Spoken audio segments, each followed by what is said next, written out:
What's up? What's up? I'm glad we're back.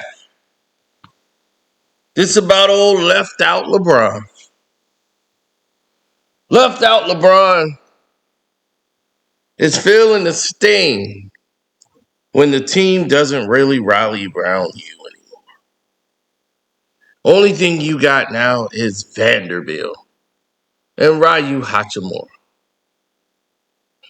Mark is smart when he's there, but with Luka's winning over the team,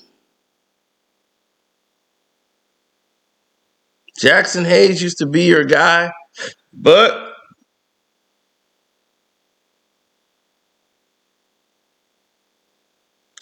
look at what's happening. Look what's being built around you. It's all falling apart. And the beautiful thing about it is we got you to blame.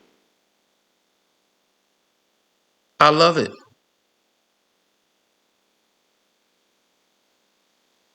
You've become the person you're supposed to be.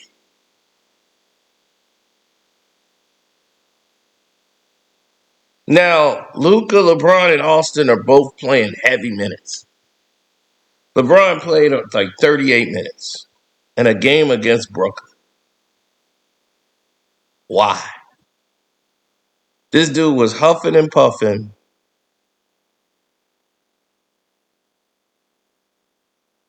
He couldn't get anything going.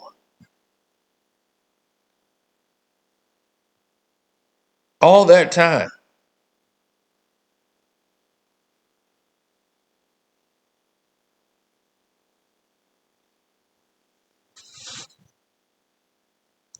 It becomes a point where you have to ask yourself, in a game in which you won by 18 or 17, because I got paid, why are you doing this? I'm serious. What is the point of you doing this? Follow me right now so maybe you would understand what I mean. What I mean is this: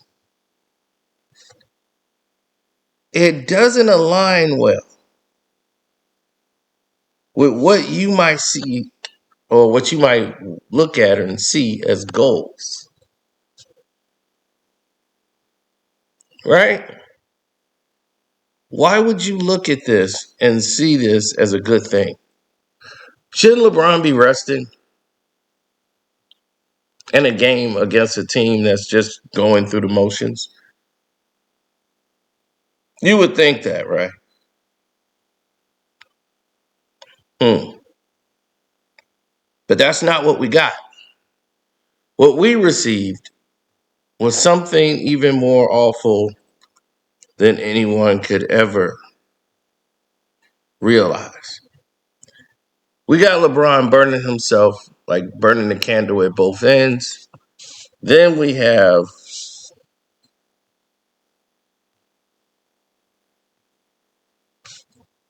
everyone making these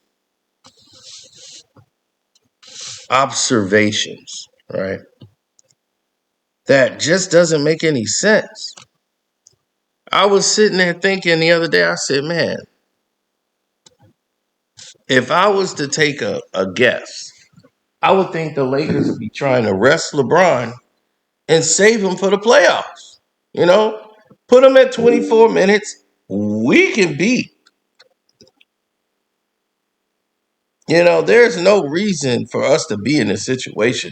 We can beat the Brooklyn Nets with limited LeBron.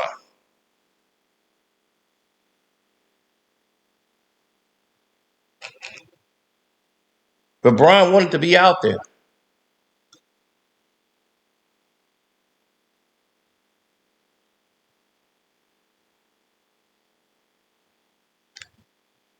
That was his sole decision. And the reason he's doing that is because Luka has won over the team. LeBron quit trying to fight to try to be the number two guy. And now he's accepted the role that he's the third option. Something we said, what, the beginning of the year, when they forced Austin Reeves to sit down in the middle of his contract year, that the future backcourt is Luka and LeBron and Austin Reeves, and the team is happy with it. Nobody is upset. LeBron is not the second guy.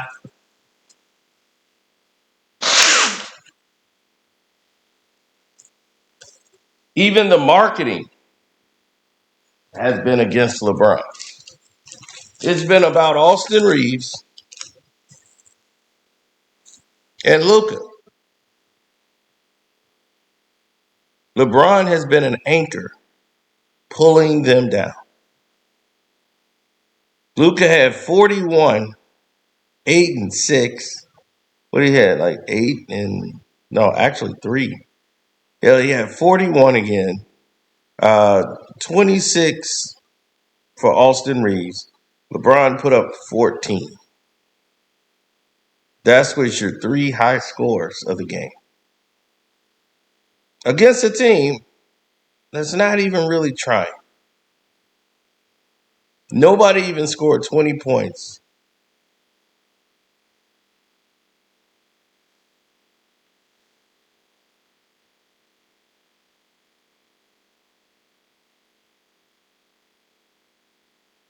That's how bad the Brooklyn Nets was playing. Now, the league got a problem it's got to try to fix next season. Next season, do you come back to LeBron, who's left out in the cold, with the Bronny experiment, who came in for 4 minutes in a blowout game? The game was over by the fourth quarter. You were in a dogfight with a team you didn't need to be in a dogfight with. Luka had to play 37 minutes. But the narrative switch has been quite amazing.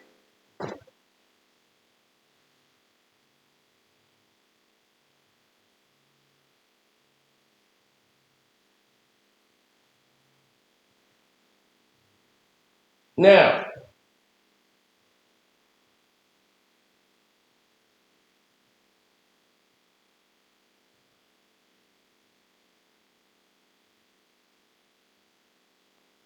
everybody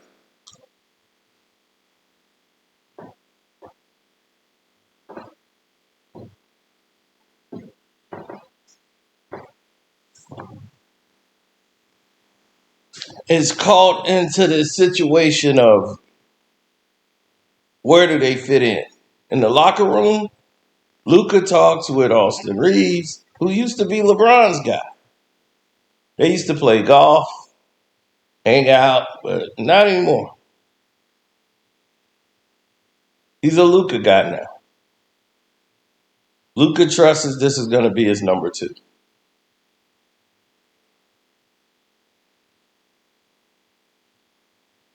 While LeBron is in the twilights of a guy who can't perform anymore. You know, he's on Cialis, or he needs to be. And he's in that, I can't believe this is happening to me phase. Now,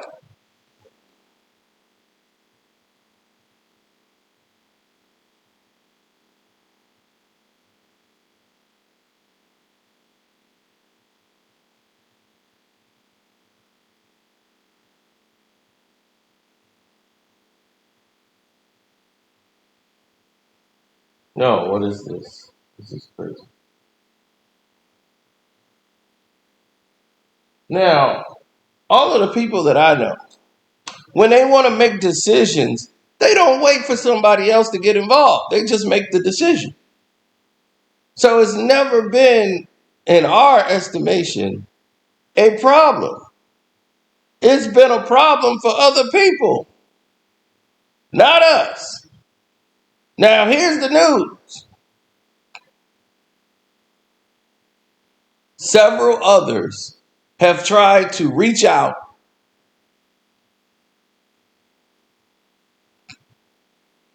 and inquire about what's going to happen with LeBron if the Lakers don't win. Do you bring LeBron back with Bronny? Or do you finally get serious and say, we need to get serious here about winning a championship? Bringing him back, and what are you willing to pay him? Is LeBron going to come back for the league minimum?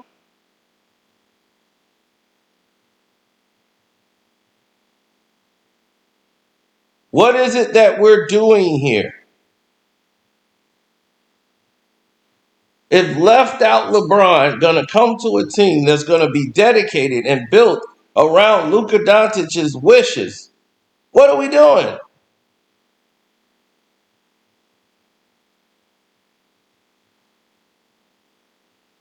Because if that's the case, we have no business here. None at all.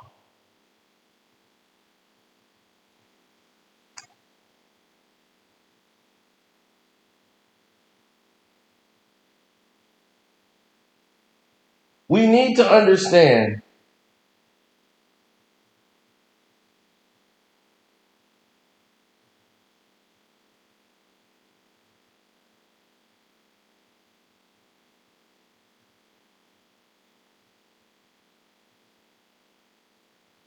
that there is a system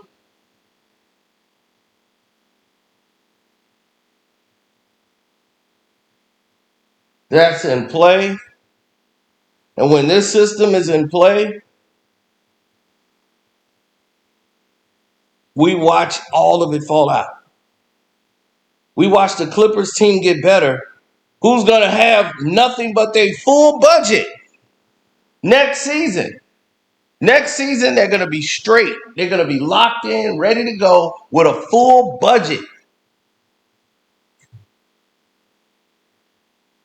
All them contracts gone. They rebuilding now, and they can build around Kawhi Leonard.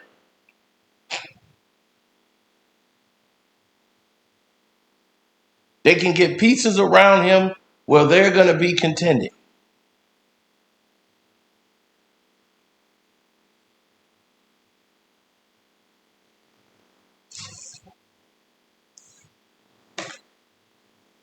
And let's say they move away from Kawhi Leonard.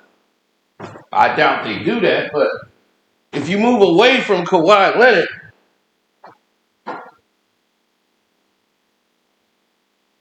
you know what else you got? More things to do.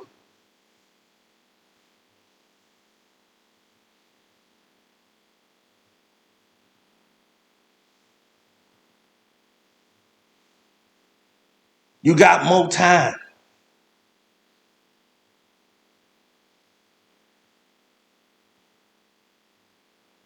There's so many free agents out there. Everybody wants to go to Cali. And now the Intuit Dome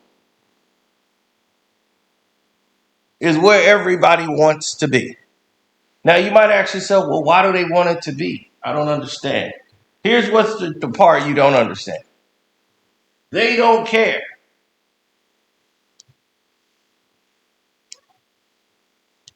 The Intuit Dome, they do not care. They do not have a concern. They are booked. Staples or whatever that used to be, crypto is done. Nobody is booking their concerts there. Netflix, all their major events are at the Intuit Dome so they can sell more tickets, just not enough tickets at that facility. Hence why I told you what was going to happen.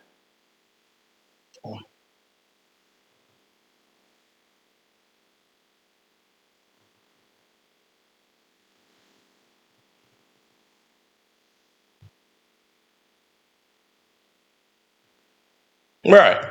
I told you what was going to happen in that situation. There's nothing people can do to stop an inevitability. Once Ballmer bought the Clippers, they were going to be a powerhouse because he has endless amount of money. Jenny Buss is not a billionaire. She's not even close. So I knew this wasn't sustainable.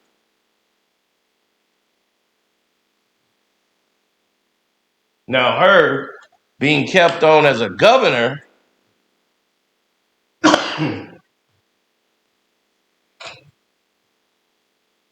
that's great for Jenny Buss. But what does that does for the rest of the Laker family? They're all gone. The Linda Rambis, the Kurt Rambis, all that's going to be over.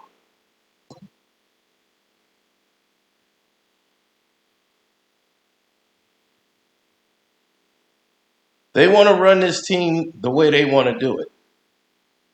And following LeBron James around just does not seem feasible for the new Lakers. They just don't see it.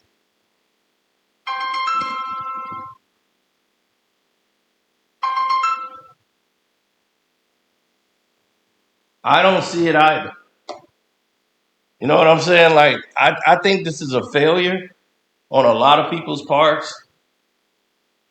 I really do. I see it as a one gigantic failure.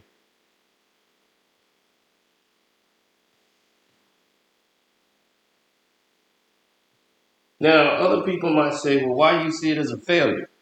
The failure part is clear. The Lakers are not a team that has been designed for this type of, wherewithal. It's not designed for that. You know what it's designed for? Television. They want a Luka and, Austin Reeves.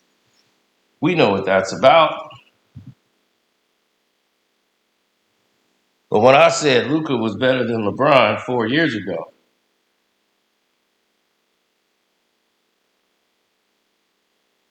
it became a problem.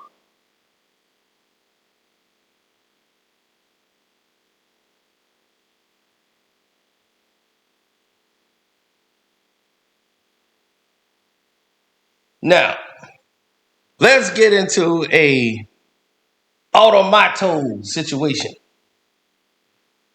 Now, what is an automato situation? Something that's automatic, something that's on the cusp. All these other teams in the West are better. Joker can leave Denver and go to California, which is not his style. But if he did,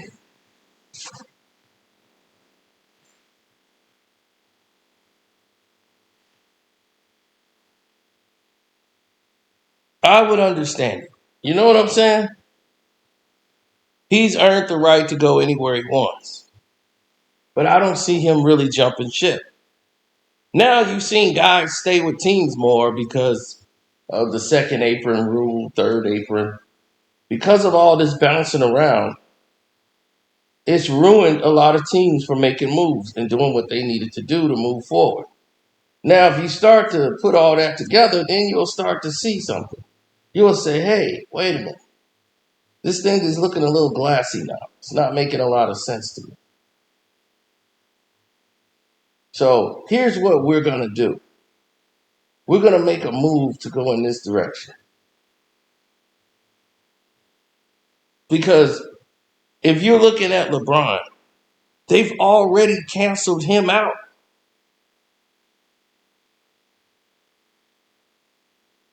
He's done.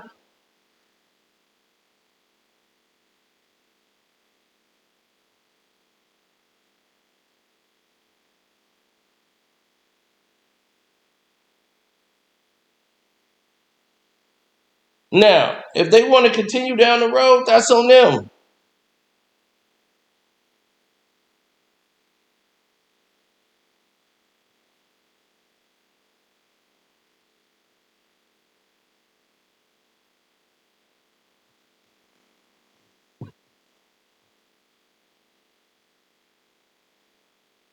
We have to make alterations to keep moving forward because everybody in the game, they want this to be.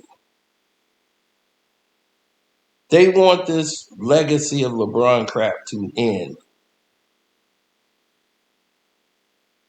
LeBron knows it's over. They got the win one for the skipper mode going on here. He's like, look, if we just keep playing the way we're playing, the Lakers, it's like, okay, listen, we're the number one seed, the Detroit Pistons in the East. OKC is number one in the West. All right. The Lakers sit at number three. At number three. So they would play Houston in the first round. And they're nowhere on the level of the Houston Rockets. But they feel that's the safest spot for them.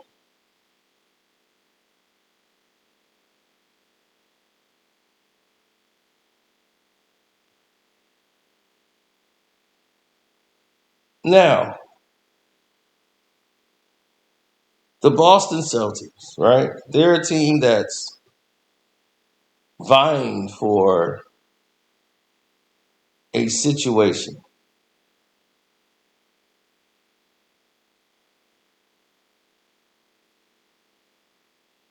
The Lakers would play the Rockets possibly. If this thing continues the way it is, they would either play the Rockets or the Timberwolves.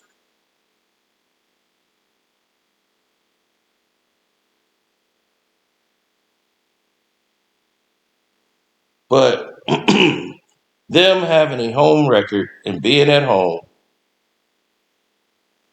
you could see that happening now.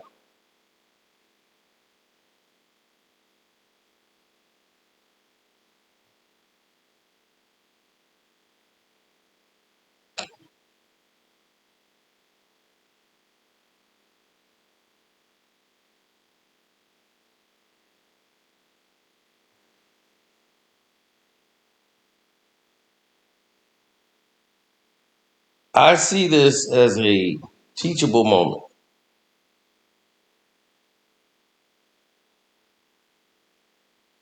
Because whether it's Minnesota or the Rockets, I don't see them losing in the first round. They're going to carry.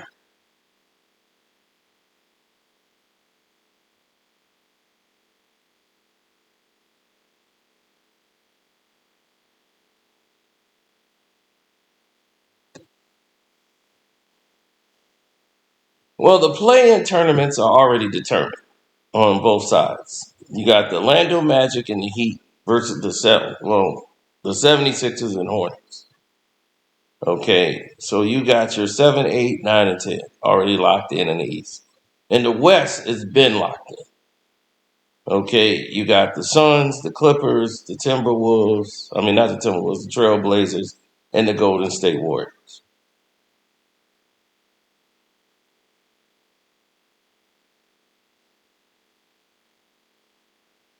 Now, here's what people don't understand also.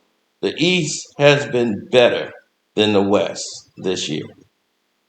The Warriors, they're 2 games under 500. The Blazers are a game under 500. And they're in the play in. There is no team that is 9 and 10. The Magic and Heat, they're 39 and 34, 39 and 35. They're 5 games over 500, and they're 9 and 10. Meanwhile, 2 games under 500 gets you the play in the West. The West has actually been terrible this year. The only decent teams in the West that are consistent are the Thunder and the Spurs. That's it. In the East, it's been Detroit and Boston. Then you got the Knicks under them that they keep pushing. And now the Cavs have got revamped. And then Atlanta is sneaky.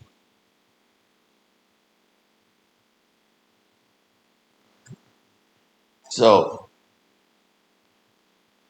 everyone's saying this could be LeBron's last playoff run.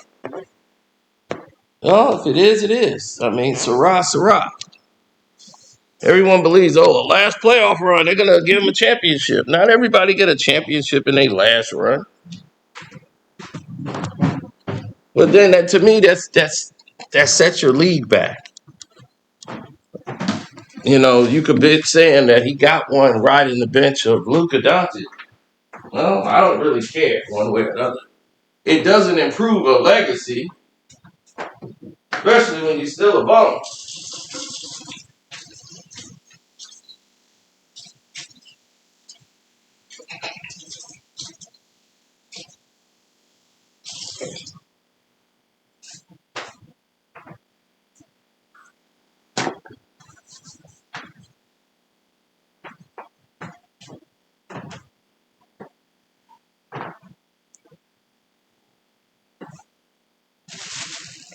When things are dangerous, they become dangerous.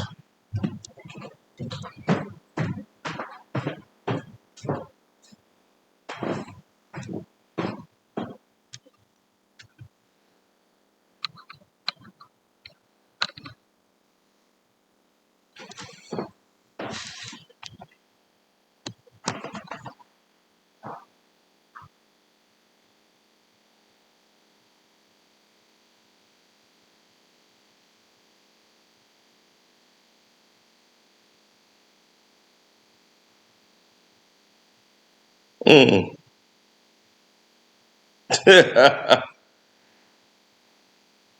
No, LeBron's going to be out and left out of our hearts, thoughts, and minds. And that is just beautiful, especially for me.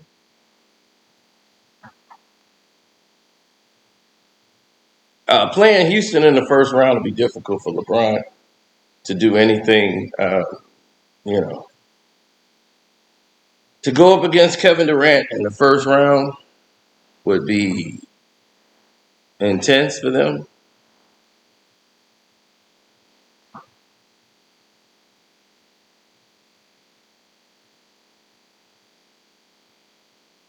Because let's say the Lakers end up playing the Rockets in the first round and they lose to the Rockets. A lot of questions are going to be brought up. And who do you think they're going to blame? You ain't going to blame the $300 million player. You're going to blame LeBron. You're going to blame J.J. Redick. You're going to blame Bronny James. You're going to blame all of these pieces that should no longer be on the team. Now, I get what you might be saying. Why do they want to be on the team?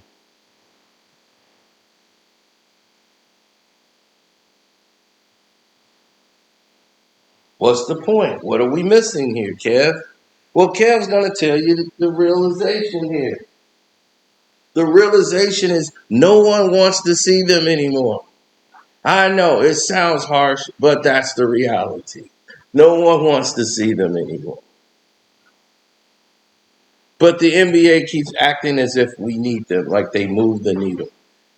When the numbers have shown quite the opposite. I'm very happy that others have made the time to show the proclivities of what happens when you screw up a situation. This is it. This is what happens when you screw up a situation that was very much in play. He had the Los Angeles Lakers. He had the whole organization. Rather than helping rebuild this team to its standard, he lowered it down to the lowest point it's ever been to where ownership had to sell. That's LeBron James. That's your legacy.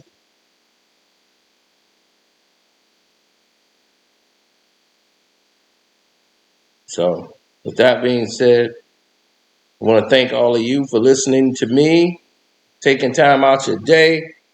Don't forget to go to the Patreon, which is Carcino for Life. We tell you what happened to the OnlyFans owner and why he was taken out. And we out of here, man. Love, peace, and hair grease.